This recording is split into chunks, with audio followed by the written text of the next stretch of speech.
भगवान शंकर को बेलपत्र चढ़ाकर ये विचार करिए कि ये बेलपत्र मैंने अपने विश्वास से दिए। कितने पत्ते होते हैं बेलपत्र में?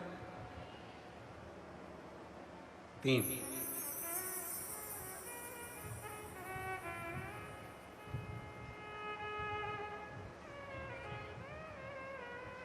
कितनी लक्ष्मी होती है?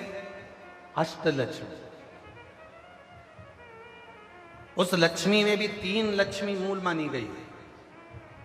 लक्ष्मी, अपालक्ष्मी, महालक्ष्मी। अष्टलक्ष्मियों में भी 3 लक्ष्मी की प्रधानता है। बेलपत्र के कितने पत्र हैं? 3। शिव महापुराण की कथा कहती है, भगवान शंकर का चरित्र कथा है, माता पार्वती जी के नयन अश्रु से बेलपत्र के पौधे का उद्गम हुआ। माता बेलपत्री के रूप में प्रकट हुई और प्रकट होने पर माता पार्वती जी ने सरस्वती और लक्ष्मी को भी इसमें स्थान दिया। लक्ष्मी को बेलपत्र का स्वरूप, सरस्वती को तने का स्वरूप और मां वृक्ष का स्वरूप होगा। जब ये बेलपत्र शिव जी की साक्षी में माता पार्वती जी के सम्मुख में आया, तब मां जगत जननी पार्वती जी ने कहा कि ये लक्ष्मी। उसी समय पर भगवान शंकर ने इस बेलपत्र के एक पत्ते को 3 पत्र कर दिया। ये लक्ष्मी के 3 स्वरूप, लक्ष्मी, अपालक्ष्मी, धनलक्ष्मी। लक्ष्मी वो जो एक बार आए और आपके हाथों से पुण्य कराती जाए, भंडारे कराए, दर्शन कराए, तीर्थ कराए, कथा सुनाए, भूखे को भोजन कराए, प्यासे को पानी पिलाए, किसी के काम आ जाए, बेटी, बेटा, बहू, नाते, रिश्ते, कुटुंब, कबीले सब में प्रेम बढ़ाए, वो लक्ष्मी।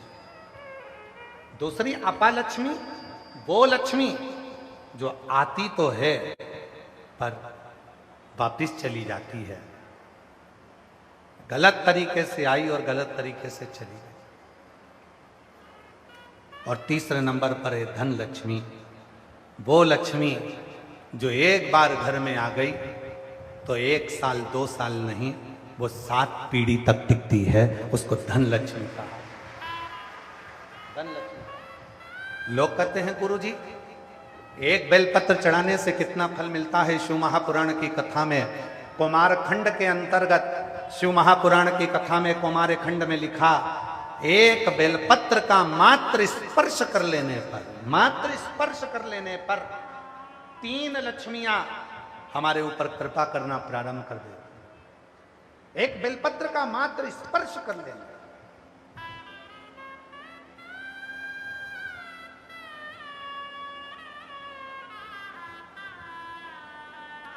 केवल स्पर्श।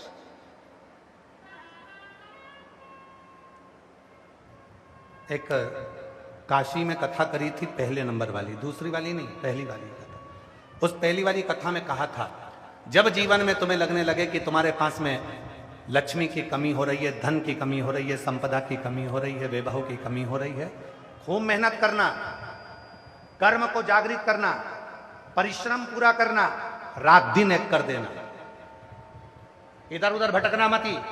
किसी के कहने पे यहाँ मत जाना कि मैं इनको ये दिखा दूंगा, इनको हाथ दिखा दूंगी, इनको पत्रिका दिखा दूंगी, इनको ये दिखा दूंगा, उनसे भभूति ले आऊंगा, उनसे बेल ले आऊंगा, उनसे नरियल ले आऊंगा तो मेरा काम हो जाएगा। ना ना ना, शिव महापुराण का कुमारखंड कहता है, जब तुम्हारे यहाँ धन की कमी हो, अपने परिश्रम को बढ़ाओ, अपनी मेहनत को बढ़ाओ, अपने कर्म को बढ़ाओ, अपनी लगन को बढ़ाओ, अपनी एकाग्रता को बढ़ाओ। और साथ में शंकर जी के मंदिर में बेलपत्र हमेशा कब चढ़ाते हो? पहले तुम जल चढ़ाते हो, उसके बाद बेलपत्र चढ़ाते हो। पर जब तुम्हें लगने लगे कि मेरे घर में संपदा की कमी हो रही है, धन की कमी हो रही है, धन के पीछे क्लेश हो रहा है, पैसे के पीछे क्लेश हो रहा है, तो उस बेलपत्र को पहले चढ़ाओ और जो घर से जल लेकर आई हो वो बाद में चढ़ाओ। और जब तुम उस जल को बाद में चढ़ाओगी और बाद में चढ़ाने के बाद उस चढ़ी हुई बेलपत्र को अपने घर लेकर आओगी, रखो रात भर, फिर दूसरे दिन उस बेलपत्र को वापस लेकर जाओ, फिर नया बेलपत्र चढ़ाया, पुराना बेलपत्र वहीं छोड़कर आई, फिर नया बेलपत्र चढ़ाया, पुराना बेलपत्र वहीं छोड़कर आई। ये क्रम जो 21 दिन तक लगातार कर लेता है, 22वें दिन वो खुद कह सकता है कि मेरे घर में अब भगवान ने हाथ पकड़ लिया, मेरे घर में संपदा देना प्रारंभ कर। एक बेलपत्र में लक्ष्मी, अपालक्ष्मी, धनलक्ष्मी, 3 लक्ष्मियों का भाव कुमार खंड वर्णन करता है कि एक बेलपत्र के पत्र में वो सुख होता, वो आनंद हो।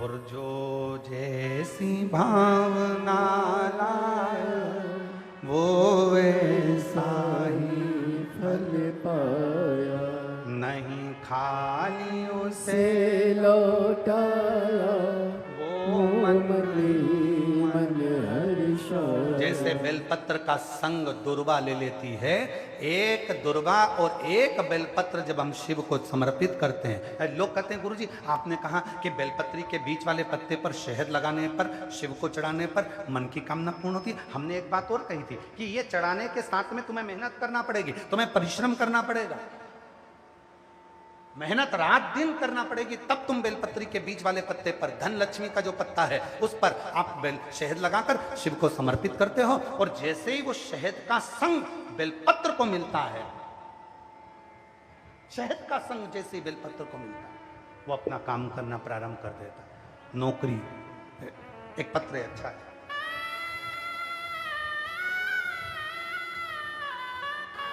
पुरुषोत्तम मास चल रहा है, मल का महीना, पुरुषोत्तम मास।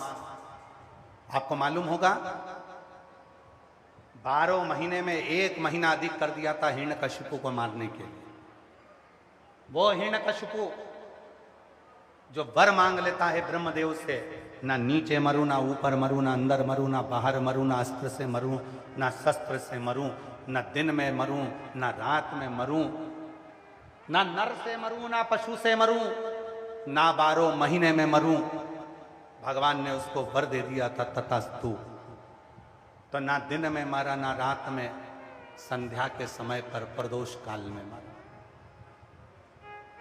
ना नर से मरा, ना पशु से, तो नरसिंह बनकर भगवान आए।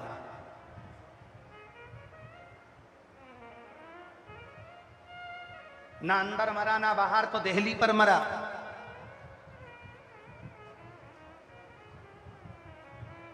न शस्त्र से, ना अस्त्र से, तो नख से मरा।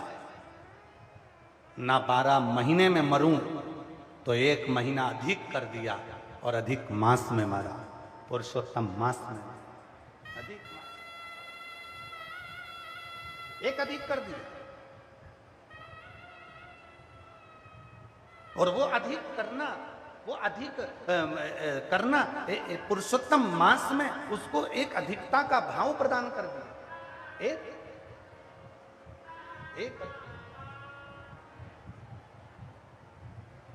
एक अधिक। अब जो महीना था मलमास, जो महीना मलमास का जो निकला, मलमास का जो महीना हुआ जिसमें हिरण्यकशिपु मरा था, उस महीने को किसी ने स्वीकार नहीं करा। कोई उस महीने को स्वीकार नहीं करता, कोई भी उस महीने को स्वीकार नहीं कर रहा। और ये केवल मलमास की कथा नहीं है, संपूर्ण जगत के प्रत्येक मनुष्य की कथा है।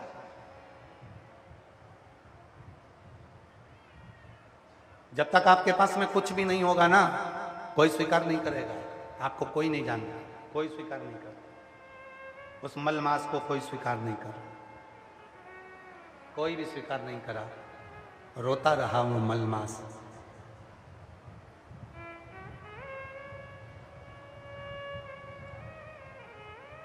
जब जब मलमास नरसिंह भगवान के सामने जाता था, तब नरसिंह भगवान का क्रोध उस मलमास को देखकर और बढ़ जाता था। उनको लगता था कि अभी हिरण्यकशिपु जीवित है। उनको ये महसूस होता था कि हिरण्यकशिपु अभी जीवित है। भगवान ने देखा कि ये तो बार बार क्रोध बढ़ रहा है। मलमास को पीछे हटाया। भगवान शंकर के पास देवता गए, हाथ जोड़कर विनय करा, आप इस नरसिंह भगवान के क्रोध को शांत करो। तब भगवान शंकर ने शरम्ब पक्षी का रूप धारण कर लिया। पक्षी का रूप धरकर भगवान शरम्ब पक्षी का रूप रखकर भगवान शंकर उड़ते उड़ते गए और नरसिंह भगवान को पंजे में पकड़कर अलखनंदा नदी में ले जाकर छोड़ दिया। नरसिंह भगवान को अलखनंदा नदी में ले जाकर छोड़ा। उसी नदी में नरसिंह भगवान समाधि में लीन हो गए। क्रोध शांत हो गया। लक्ष्मी जी उनको ले जाने लगी।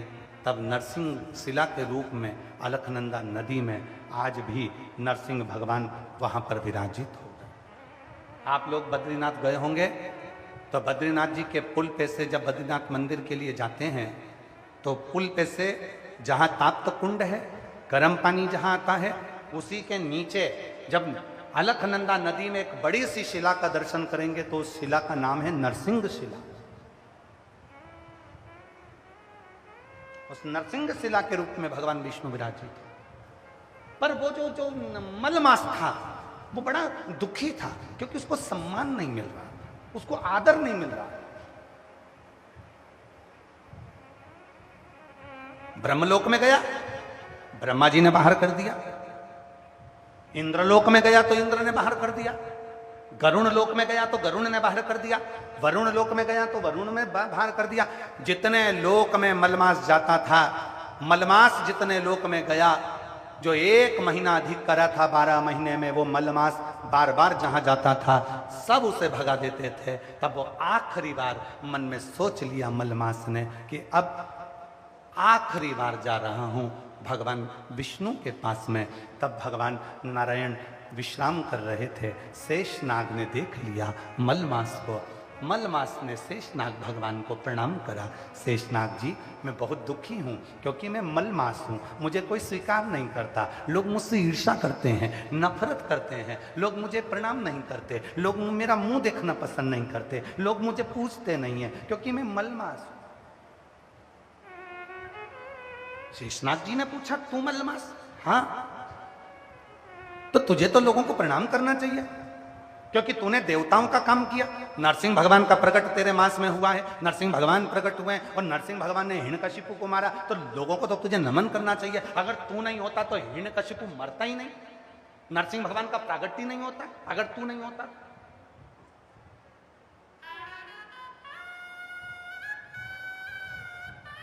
शिव पुराण की यह पुरुषोत्तम मास की कथा प्रत्येक मनुष्य को सुनना चाहिए। प्रत्येक मनुष्य।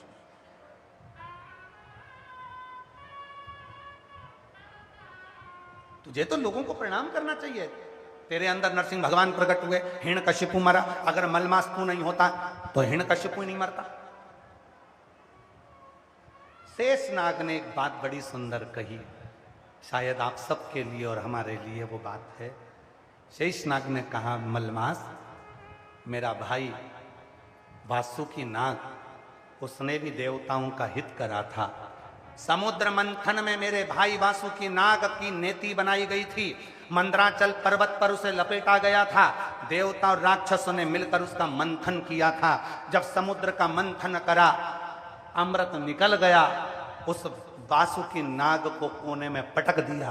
कोई ने उसको नहीं देखा, कोई ने उसको अमृत नहीं पिलाया, कोई ने उसको दवा नहीं कराई, किसी ने उसका आदर नहीं करा।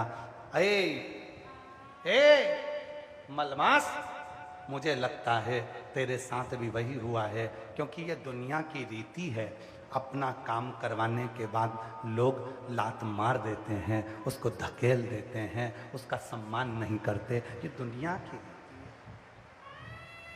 की रीति। एक पति कहता है कि मैं दिन भर काम करता हूं, तो कभी धर्म पत्नी से भी तो पूछ लिया करो कि वो भी तो दिन भर काम करती है। एक पति कहता है मैं दिन भर खेत पर काम करता हूं, एक धर्म पत्नी से भी पूछा करो, वो भी दिन भर काम करती है। सुबह से उठती है, चाय नाश्ता भोजन खाना, गोबर तगाड़ी खला, ये काम वो काम, मेहमान अतिथि, घर में बुजुर्ग बच्चे, सबको संभालते संभालते संभालते संभालते वो भी तो जिंदगी संभाल रही है। वो भी तो स्त्री है, वो भी तो नारी है। आपको महसूस होता है कि केवल आप कर रहे हैं? नहीं। कभी ये मत कहो कि मैं अकेला कर रहा हूं। तुम्हारी जो अर्धांगिनी है वो भी तुम्हारे साथ कदम से कदम मिलाकर तुम्हारे परिवार को संभाल रही है, तुम्हारे परिवार को देख रही है, वो भी तो देख रही है। पर सम्मान उसको नहीं मिला।